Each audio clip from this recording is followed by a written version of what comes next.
مفتی طارق مسعود special. تو حکومت کے خلاف احتجاج کرو، لیکن تہذیب کے دائرے میں رہ کر۔ کارٹون بنا بنا کے لوگوں کے ذلیل کرنا یہ آپ کے غیر اخلاقی ہونے کی دلیل۔ آپ سابق وزیر اعظم ہو یا موجودہ وزیر اعظم ہو، اس پہ میمز مت بناؤ۔ شروع میں ہمیں بھی اچھی لگتی تھی تھوڑی بہت، لیکن اب زیادہ ہو گئی ہے۔ یہ اس کی علامت ہے اب آپ اخلاقی تنزل کی طرف جا رہے ہو۔ انسانیت کا نا یار احترام کے دائرے میں ایک اعتدال کے ساتھ ہونا چاہیے۔ دیکھو ایسا طریقہ نہیں ہونا چاہیے جس سے لوگ سمجھیں کہ یہ خود غیر خاندانی آدمی ہے۔ تو اتنا زیادہ ایکسٹریم پہ مت جاؤ۔ آپ اعتراض کرو، احتجاج ریکارڈ کرواؤ، لیکن کارٹون بنا بنا کے اس کو ایسا ذلیل کر دینا جیسے انسان میں اور گدھے میں آپ کی نظر میں کوئی فرق ہے ہی نہیں۔ مجرم کی بھی ایک رسپیکٹ ہوتی ہے بھائی، کیس کرو کورٹ میں اس کے خلاف، نہیں کر سکتے احتجاج کرو نا۔ کیونکہ سوشل میڈیا نے نا انسانیت کو ختم کر دیا ہے۔ جس سے ٹھڑک نکالنی ہوتی ہے اس کو گدھے گھوڑے کتوں سے بھی زیادہ ذلیل کر دیتے ہیں۔ کتے کی بھی کچھ نہ کچھ رسپیکٹ ہوتی ہے۔ تو بہت زیادہ قوم جا رہی ہے بے لگام، جو ہے نا کچھ ضرورت سے زیادہ ہو گئی ہے۔ کارٹون بنا بنا کے اگلوں کو اتنا زیادہ وہ کرنا یہ ٹھیک نہیں ہے۔ آپ بتاؤ بھائی اس نے کرپشن کی ہے، اس نے چوری کی ہے، اس پہ یہ اپنا احتجاج ریکارڈ کرواؤ، لیکن کارٹون بنا بنا کے بہت زیادہ کسی کو ذلیل کرنے کی کوشش کرنا، یہ ایک دو دفعہ میں چلو انسان انجوائے کر لیتا ہے، لیکن مسلسل یہ بہت زیادہ ہو رہا ہے۔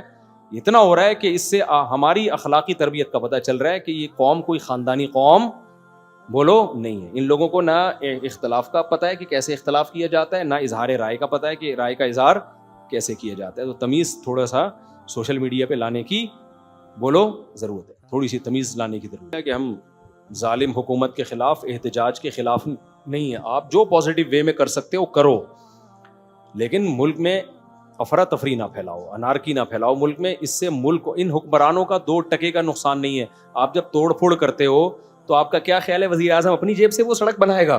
بھائی آپ نے مزدہ جلا دی، رکشے جلا دیے، گاڑیاں توڑ دی، تو یار رکشے والے کا بیچارے کا تو بڑا غرق ہو گیا نا۔ حکومت کی جیب سے کچھ بھی نہیں جاتا۔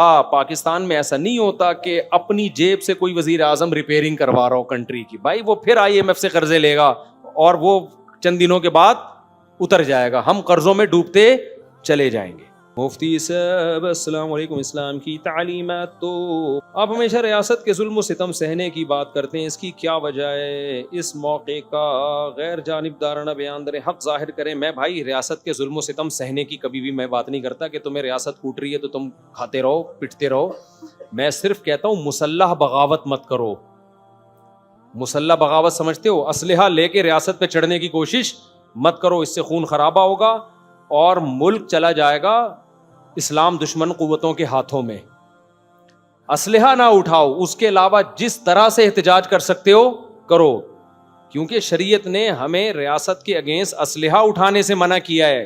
اگر پاورفل ریاست ہے کوئی، افغانستان میں کوئی پاورفل ریاست تھی نہیں، موبائل صدر تھا، جدھر جاتا تھا حکومت اسی کے ساتھ جاتی تھی، ٹکڑوں میں بٹے ہوئے تھے۔ تو پاکستان میں جو بھی ہے، بہرحال صحیح حکومت ہو غلط حکومت ہو، ہے ایک پاورفل اسٹیٹ۔ تو جب آپ اسلحہ اٹھاؤ گے تو آپ کے ہاتھ میں کچھ بھی نہیں آئے گا، اس سے خون خرابہ ہوگا۔ وہی حشر ہوگا جو لیبیا میں ہوا، وہی حشر ہوگا جو عراق میں ہوا۔ اور اس کی مثال ایسے، آپ ایک پھل کاٹنے کی کوشش کر رہے ہو، ٹوکرا آپ کا دشمن رکھ کے بیٹھا ہوا ہے، پھل تو آپ کاٹ دو گے لیکن اس سے انجوائے آپ کا دشمن کرے گا۔ آپ نے پاکستان میں بدامنی پھیلانے کی کوشش کی، مسلح بم دھماکے کر کے، اسلحہ استعمال کر کے۔ اس بد امنی کا 100% فائدہ انڈیا کو ہوگا، آپ کو اس کا کوئی فائدہ نہیں ہوگا۔ یہاں جو مذہبی لوگ اگر یہ سمجھتے ہیں ہم نے ریاست کے خلاف بغاوت کی تو ریاست پہ کنٹرول کر کے ہم اسلامی نظام قائم کر لیں گے، اگر ایسا ہوتا، ممکن ہوتا تو سبحان اللہ، لیکن ایسا اسباب کی دنیا میں ممکن نہیں ہے۔ جب آپ ایسے کریں گے نا تو یہ ملک آپ کے کنٹرول میں قطعاً نہیں آئے گا، یہ چلا جائے گا یہود و نصارہ کے کنٹرول میں۔ جیسے کہ عراق میں تحریکیں چلی ہیں تو وہاں کوئی اسلامی حکومت قائم نہیں ہوئی ہے، عراق مکمل یرغمال بن گیا ہے امریکہ کا۔ آپ کہہ سکتے ہیں ابھی بھی پاکستان امریکہ کے ہاتھوں میں، اور زیادہ ہاتھوں میں چلے جائے گا، اس سے نکلے گا نہیں۔ سارے وسائل پہ ان کا قبضہ ہو جائے گا، جیسے کہ عراق اور لیبیا پہ ہو چکا ہے۔ لیبیا میں یہی ہوا کہ لوگوں میں اشتعال پھیلایا کہ اڑا دو یوں کر دو، وہ انہوں نے کیا، حکومت گیری، سب ختم۔ اس کے بعد رزلٹ کیا نکلا ہے؟ لیبیا کس کے ہاتھ میں چلا گیا؟ اسلام دشمن قوتوں کے ہاتھ میں۔ اب لوگ رو رہے ہیں یار وہ ظالم تھے، اچھے تھے۔ تو میں کبھی بھی ظالم حکومت کو فیور نہیں کرتا، اور کبھی بھی ان کو فیور نہیں کرتا. یہ جو ٹینکر, میں جتنا ہر مہینے میرے گھر میں جو ٹینکر آ رہا ہے, تمہاری سوچ ہوگی کرایہ گھر کا اتنا نہیں ہے جتنا کمبخت ٹینکروں پہ خرچ ہو رہا ہے, تو میں اس گورنمنٹ کو فیور کروں گا کیا؟ تو پاگل ہوں؟ سمجھ آ رہی ہو؟ سب سے زیادہ تو میں بھگت رہا ہوں. یا تو حکومت مجھے فری میں ٹینکر دے رہی ہوتی ہے نا, کہ مفتی صاحب ہمارے خلاف ایک لفظ نہیں بولنا, 6 ٹینکر ہماری طرف سے فری. پھر آپ مجھ پہ الزام لگاتے کہ مفتی صاحب حکومت کے پٹھو ہیں, حکومت کے خلاف بولتی ہیں. میرے تو زیادہ نقصان ہو رہا ہے. آپ کی فیملی چھوٹی ہے, میری فیملی بڑی. آدھا سندھ تو میری فیملی سے بھرنے والا ہے. سمجھ رہے ہو؟ تو میں تو خود بھگت رہا ہوں بھائی. لائٹ گئی ہے اس دن یار, ہم نے تو صبح مدرسے جانا ہوتا ہے, لائٹ گئی ہے, میں جو پسینوں میں ہم ڈوبے ہیں, میں نے گھر والوں سے کہا جنریٹر چلاؤ. گھر والوں نے کہا وہ کھینچ رہے ہیں, جنریٹر نہیں چل رہا. کیوں؟ گیس نہیں آ رہی. تو میں گورنمنٹ کو فیور کروں گا کیا؟ میں پاگل ہوں بیٹھ کے؟ مجھے خدا کی قسم پاکستان سے محبت ہے, حکومت پاکستان سے بالکل بھی نہیں ہے. اس خوش فہمی میں نہ رہے. لیکن میں کہتا ہوں یار, حکومت کی غلط کاریوں کی سزا اسٹیٹ کو, ریاست کو مت دو. سمجھ رہے ہو؟ حکومت کی ظلم کی سزا اسٹیٹ کو مت دو. ایسا کوئی کام نہ کرو کہ پاکستان کے ٹکڑے ہو جائیں. بھائی ہمارا ملک ہے, بچانا بھی ہم نے ہے, بنایا بھی ہم نے ہی تھا, بچانا بھی کس نے ہے؟ ہم نے. ظالم حکومت کبھی آتے ہیں, کبھی اچھا آئے گا, کبھی برا آئے گا. تو جو پازیٹو وے میں کام ہو سکتا ہے وہ لازمی کرو, چپ کر کے نہیں. میں لیکن پازیٹو وے میں کام کرو, ایسے جذباتیت سے کام نہ کرو کہ لینے کے دینے پڑ جائے. یہ ہمارا موٹیو ہے, اس کو لے کے ہم چل رہے ہیں. سمجھتے ہو؟ ایک فوجی آیا, کل کی بات ہے, کہہ رہا میں ریٹائرمنٹ لے رہا ہوں, میں ایسی ملک میں نہیں رہ سکتا جس میں یہ ہو فلانا ہے. میں نے کہا خدا کے بندے, تیرا کام ہے بارڈر کی حفاظت کرنا, یہ انتہائی مبارک کام ہے. اگر یہ استعفے دے ہوگے تو آگے کون گھسائے گا؟ پھر بارڈر انسیف ہوگا, انڈیا گھس کے کھا جائے گا ہم لوگوں کو. تو تم ملک کو کیوں سزا دے رہے ہو بھائی؟ اگر تمہیں کسی جرنیل سے اختلاف ہے, کسی فوجی سے, تمہیں آفیسر سے اختلاف ہے, تو اسٹیٹ کو کیوں سزا دے رہے ہو اس کی؟ اس کو میں نے اتنا موٹیویٹ کیا, میں نے کہا خدا کے بندے, جہاد ہے یہ ملک کی حفاظت کرنا. بارڈر کی حفاظت کرنے میں کوئی دو رائے ہو سکتی ہیں کیا؟ ہاں, ہم کبھی نہیں کہتے کہ تم سے اگر کوئی ظلم کروا رہا ہے 100% یقین ہے کہ ظلم ہے, تو پھر کبھی بھی نہیں بات مانی جائے گی, کسی آفیسر کی نہیں مانی جائے گی اگر وہ, لیکن یقین ہو کہ 100% ظلم ہے. بعض دفعہ آپ کو لگ رہا ہوتا ہے ظلم ہے, حقیقت میں ظلم نہیں ہوتا. لیکن بہرحال اگر 100% ناجائز کام کروایا جا رہا ہے تو پھر تو اطاعت جائز نہیں ہے. لیکن بارڈر کی حفاظت کرنے میں کون کہہ سکتا ہے کہ یار؟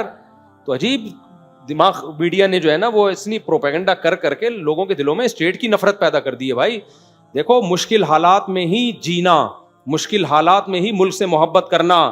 جب پاکستان اگر بالفرض اسٹیبل ہو جائے, نوٹ آنے لگیں, پھر سارے محبت کریں گے ملک سے. نہیں آئی میرا خیال ہے بات؟ جب ابا پیسے والے ہوتے ہیں نا تو سب کو ابا سے محبت, غریب باپ سے محبت کرو پھر مسئلہ ہو. تو ہمیں حکومت سے کوئی لینا دینا نہیں ہے بھائی. ہم کہتے ہیں پاکستان کو سے محبت کرو, پاکستان کو بچانے کی فکر کرو, پازیٹو وے میں جو بھی طریقہ اختیار کرو گے فائدہ ہوگا. لیکن اگر یہ شدت پسندی کی طرف گئے تو اگر آپ لوگ کے ہاتھ میں اسٹیٹ آ جاتی ہے اس طریقے سے تو بہت اچھا ہوگا یار, میں کہتا ہوں. لیکن آئے گی نہیں, سمجھ رہے ہو؟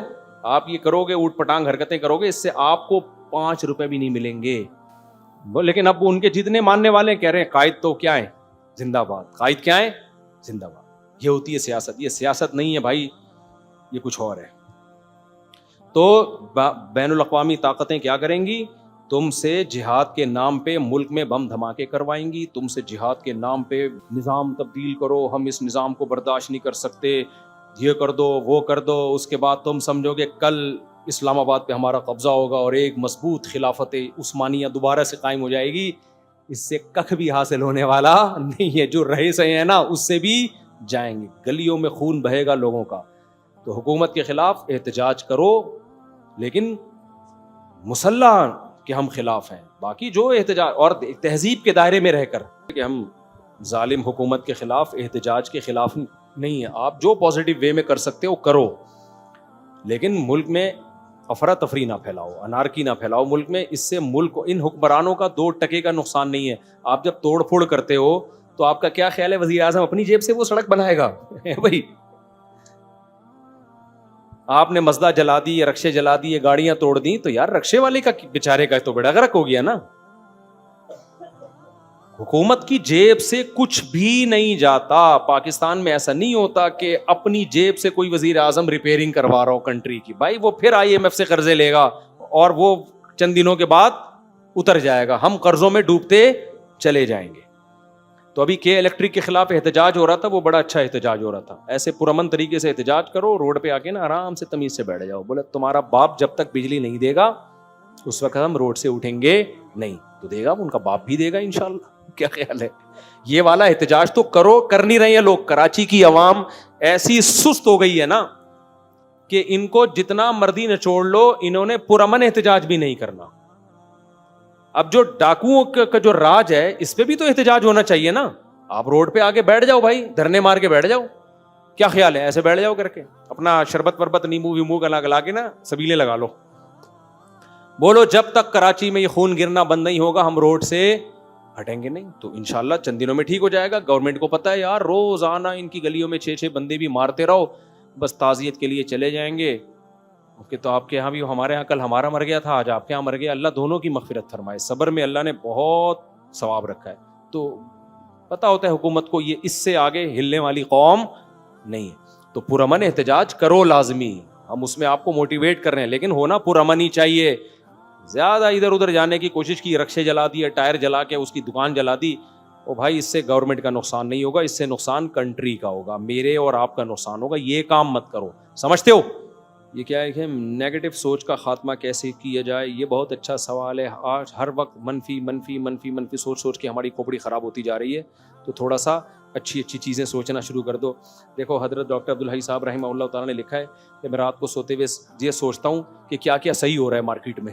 مارکیٹ کے الفاظ تو میرے ہیں, ان کے نہیں ہیں. کیا کیا اب جیسے لوڈ شیڈنگ ہے نا, گورنمنٹ کی کوئی میں فیور نہیں دے رہا, گورنمنٹ کا تو میں نے آپ کو بتا دیا کہ جو احتجاج پرامن ریکارڈ کروانا ہے وہ کرواؤ, آپ دھرنے بھی دو اور یہ سب کچھ کرو, لیکن وہ تو گورنمنٹ کا کام ہے نا. اب ہمارا کام تو صبر ہے نا, وہ نہیں کر رہے تو ہم کیا کریں؟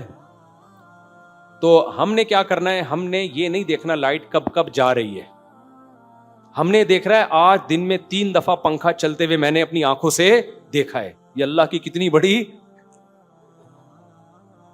نعمت. میں آپ کو سس نہیں بنا رہا کہ آپ حکومت کے خلاف احتجاج نہ کریں, میری بات کا یہ مطلب ہرگز نہیں. گورنمنٹ کے خلاف جو احتجاج کرنا ہے نا, جو گورنمنٹ نے بجلی چھینی ہوئی ہے وہ کریں آپ, لیکن جب تک نہیں ہو رہا ٹھیک تو صبر کیسے کریں؟ تو صبر کے لیے یہ سوچیں کہ آج دن میں 3 دفعہ پنکھا ہم نے اپنی آنکھوں سے چلتا ہوا دیکھا ہے. آج ہمارا اتنا پسینہ نکلا جس کی وجہ سے اتنا فیٹ ہماری باڈی سے کم ہوا جو ہم کئی سالوں سے کم کرنا چاہ رہے تھے. میں تو یہی سوچتا ہوں, اتنا پسینہ نکل گیا تو دیکھو کیسی ڈائٹنگ خود بخود قدرت کی طرف سے ہو گئی. کیا خیال ہے؟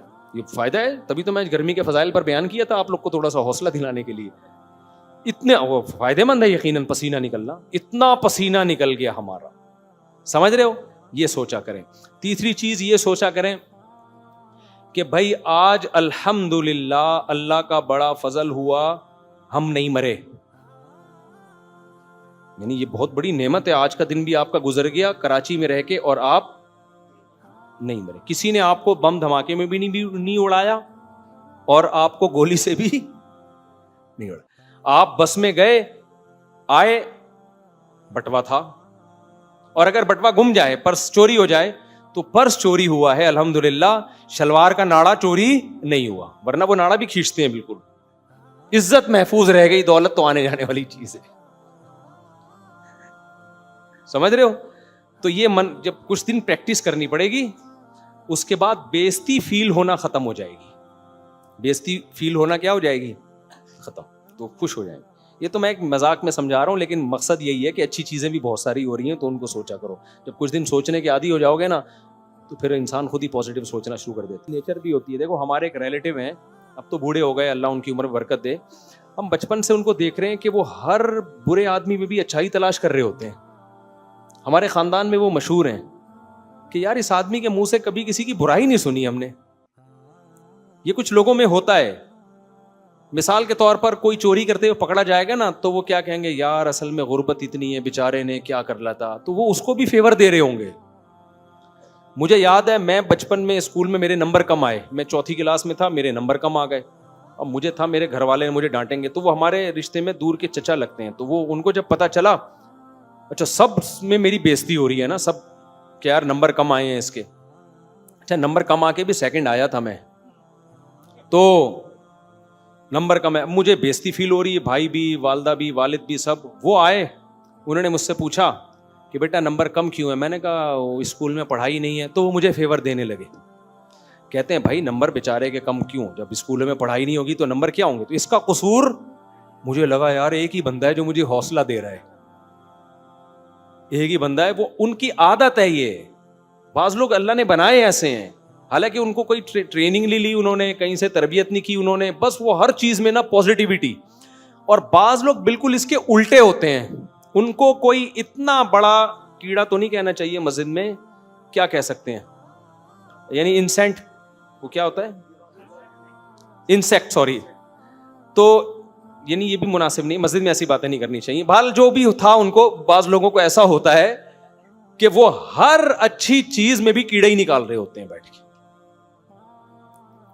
وہ حکیم کا لطیفہ پھر یاد آ رہا ہے مجھے. ایک حکیم ہر ایک کو کیڑوں کی دوا دیا کرتا تھا, جو بھی جا رہا ہے بھائی پیٹ میں کیڑے ہیں, پیٹ میں کیڑے ہیں. لوگوں نے کہا یار کوئی اور بھی تو نزلہ زکام کھانسی, بس انہوں نے کہا یہ کیڑے ختم ہونے چاہیے. ایک دن ایک آدمی درخت پہ چڑھا, پھسلا, گرا, ٹانگ کی ہڈی ٹوٹ گئی. حکیم کے پاس لوگ لے کر آئے, ہڈی جوڑی حکیم نے اور کیڑوں کی دوا دے دی. لوگوں نے کہا اس کا کیڑے سے کیا تعلق ہے. حکیم نے کہا کیڑا تھا تبھی تو چڑھا تھا. تجھے یار درخت پہ چڑھنے, بندروں کا کام ہے درختوں پہ چڑھنا, کیا خیال ہے بھائی, انسان کا کام تھوڑی ہے. تو پھل توڑنا ہے ڈنڈے سے لے کے توڑ لے یار تو. اس نے کہا اگر اس کو کیڑوں کی دوا نہیں دی نا یہ دوبارہ چڑھے گا, تو اس کے ٹانگ کی ہڈی سے زیادہ علاج کس کا ضروری ہے, کیڑوں کا علاج. تو وہ کیا کرتے تھے کہ بعض لوگوں کی عادت ہے ہر پازیٹیو چیز میں بھی کیا تلاش کر رہے ہوتے ہیں, کسی کی اچھی تقریر سنی تو تعریف کرنے کے بجائے اب اصل میں یہ منجن بیچ رہا ہے. جو ایک ہے وہ سرکار جو ہے نا, اس کا یہی کام ہے, کوئی بات کرو اب اصل میں تو ان کے مفاد ہیں, اب اصل میں تو یوں ہے, اب اصل میں تو یوں ہے. بھائی تم کیا کیڑوں کی دکان کھول کے بیٹھ گئے ہو, ہر شخص میں تمہیں کیڑے ہی نظر آ رہے ہیں. ساری دنیا اتنی بری نہیں ہوتی, تو بیلنس ہونا چاہیے یار. اتنا پازیٹیو بھی نہیں کہ چور چوری کر کے بھاگ رہا ہے آپ اس کو فیور کر رہے ہیں, جانے تو بیچارہ غریب ہے. تو بھائی غریب ہے تو اس کا مطلب یہ تھوڑی کہ چوریاں کرنا شروع کر دے. تو اور اتنا بھی نہیں ہونا چاہیے کہ آپ جو اچھی بات کر, ہم ظاہر کے مکلف ہیں بھائی, ہم باطن کے دل کے مکلف نہیں. اگر کوئی اچھی بات کر رہا ہے ماشاءاللہ بھائی بہت اچھی بات کی اس نے. یوٹیوب پہ بھی جب کوئی کلپ آیا کرے, کوئی اچھی بات کیا کرے, آپ نے کیا کہنا ہے, ویل ڈن, بہت اچھا بھائی. اب اس کو, اب ایک دیکھو ایک اور مسئلہ ہو گیا ہے. بعض لڑکیاں ہوتی ہیں دوپٹہ نہیں ہوتا ان کے سر پہ, ٹک ٹاک پہ ویڈیو بنا رہی ہوتی ہیں, بات بڑی خاندانی بعض دفعہ کر رہی ہوتی ہیں, ٹھیک ہے نا. اب دیکھو جتنی برائی ہے نا اتنی کرنی چاہیے. لوگ کیا کرے تو تم پردہ کرو, تم یہ کرو, تم وہ کرو, تم ایسی ہو, تم بغیرت ہو. یار یہ موقع نہیں ہے. جو بات اس نے کی ہے آپ اس پہ اس کو اپریشیٹ کر لو, پھر آپ نیچے لکھ دو کہ بہن اگر آپ پردہ بھی کر لیں تو کتنا اچھا ہو جائے. اس کا مطلب آپ ہر چیز کو پھر اس کا حق. بعض عورتیں عورت ہو کے مردوں کے حقوق پہ بات کر رہی ہیں یوٹیوب پہ, گھر جوڑنے کے لیے. سمجھ میں آ رہی ہے بات؟ اور عورتوں نے ان کو گالیاں دی ہوئی ہوتی ہیں الگ, حالانکہ وہ عورت ہو کے مرد کے حقوق پہ اس لیے کہ بھائی سب چیزیں مردوں نے نہیں ٹھیک کرنی, کچھ خواتین کو اپنے آپ کو بھی سدھارنا پڑے گا. وہ ایک سوسائٹی کی اصلاح کے لیے کر رہی ہوتی ہیں. عورت جب یہ بات کرے گی تو زیادہ سنا جائے گا. تو لوگوں نے بجائے اس کے کہ یار اس کو اپریشیٹ کریں کہ بھائی چلو اصلاح کی بات کی ہے, نیچے ہو تم تو پردہ نہیں کر رہی. یہ بات ٹھیک ہے, پردہ نہ کرنا گناہ ہے, لیکن ہر بات ایک موقع کے مطابق ہوتی ہے. تو آپ اس کو اپریشیٹ کریں, نیچے ایک تھوڑی سی لائن لکھ دیں کہ بہن اگر پردہ کر لو تو اور زیادہ اچھا ہو جائے. ابھی وہ جہلم والی سرکار کا میں تذکرہ کرتا نہیں, لیکن کل سے نا ایک کلپ بہت سامنے آ رہا ہے میرے نا, اس میں ایک لڑکی پیچھے پڑ گئی ہے جہلم والی سرکار کے. آپ دیکھ رہے ہوں گے ٹک ٹاک پہ نا آج کل. وہ لڑکی جہلم والی سرکار کی قرآن پڑھنے کی غلطیاں نکال رہی ہے کہ یہ دیکھو یہ غلط پڑھ رہے ہیں, دعوے یہ کر رہے ہیں کہ میں امام حرم کی بھی غلطیاں نکال سکتا ہوں, اور خود قرآن غلط, یہ غلط, یہ غلط, اتنی غلطیاں اس نے نکالی ہیں. تو اب جہلم والی سرکار یہ تو کر نہیں سکتی کہ اس کے خلاف ایسے ری ایکشن ریکارڈ کروائیں جیسے کراچی کے مفتی کے خلاف, کیونکہ بہرحال ایک ہماری سوسائٹی میں عورت کا ایک احترام ہے اور ہونا بھی چاہیے. تو اب جہلم والی سرکار کے شاگرد بجائے اس کا دلائل سے جواب دینے کے نا, کیا لگے قرآن کی پردے والی آیتیں لکھ لکھ کے سورہ حجاب کی آیت کہ اسلام میں عورت پہ پردہ فرض ہے. بھائی صاحب سب کو پتہ ہے اسلام میں عورت پہ پردہ فرض ہے. ابھی وہ جس چیز کو فوکس کر رہی ہے وہ یہ کہہ رہی ہے کہ حضرت آپ کے دعوے اتنے بڑے بڑے ہیں کہ امام حرم کو بھی قرآن صحیح پڑھنا نہیں آتا, 99% علماء قرآن غلط پڑھتے ہیں, اور آپ ایک آیت غلط نہیں پڑھ رہے, غلط پہ غلط پڑھتے چلے جا رہے ہیں, ترجمے غلط کرتے چلے جا رہے ہیں. تو ابھی اس کا جواب دیں. دوپٹے والی آیتیں کے لیے ہم بیٹھے ہوئے ہیں انشاءاللہ, ٹھیک ہے نا, وہ ہم اس کو بتا دیں گے. نہیں آئی بات سمجھ میں؟ ہر فین نے کلپ بنایا ہوا ہوتا ہے کہ دیکھو بہن عورت کو سر پہ دوپٹہ لینا چاہیے, عورت کو پردہ کرنا چاہیے, عورت کو یہ کرنا چاہیے. بھائی وہ کرنا چاہیے, ہم بھی مانتے ہیں. آپ سے جو سوال پوچھا جا رہا ہے نا, ایک کیس کورٹ میں آئے, ایک عورت جو ہے نا وہ بغیر دوپٹے کے آئے اور بولے کہ اس نے میرے 500 روپے چرائے ہیں. جج اس کو مدعا علیہ کو بلائے کہ تمہارے اوپر اس لڑکی نے کیس کیا کہ تم نے 500 روپے چرائے ہیں. وہ کہ 500 کی بعد میں بات کریں گے. جج صاحب اس کو سر پہ دوپٹہ لینا چاہیے کہ نہیں لینا چاہیے؟ جج کہے گا یہ دوپٹے کے پروگرام میں اس کو انشاءاللہ سمجھا دوں گا بات. یہ دوپٹہ میرا ہیڈک ہے, اسٹیٹ کا ہیڈک ہے, اس کے باپ اور اس کے بھائی کا ہیڈک ہے, جو دیگر مذہبی اسکالرز ہیں ان کا ہیڈک ہے.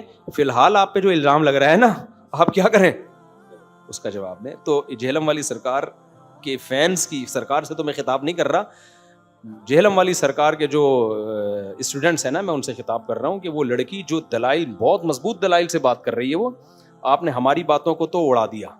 بالکل آپ ایسے پی جاتے ہو جیسے کچھ ہوا ہی نہیں ہے, خلا والا کلپ ڈکار مار لی ہے بالکل. تو آپ اس کی بات کا جواب دیں, اور جواب نہیں دیتے نا تو دوپٹے پر بیان کرنے کے لیے میں یہاں الحمدللہ بیٹھا ہوں. اس کے لیے آپ کو تکلف کی ضرورت نہیں, وہ میں اس کو سمجھا دوں گا بیان میں. ابھی بھی سمجھا رہا ہوں بھائی خواتین کو دوپٹہ لینا چاہیے, پردہ کرنا چاہیے. تو آپ اس کو فی الحال اس کے جواب کو فوکس کریں آپ کائنڈلی.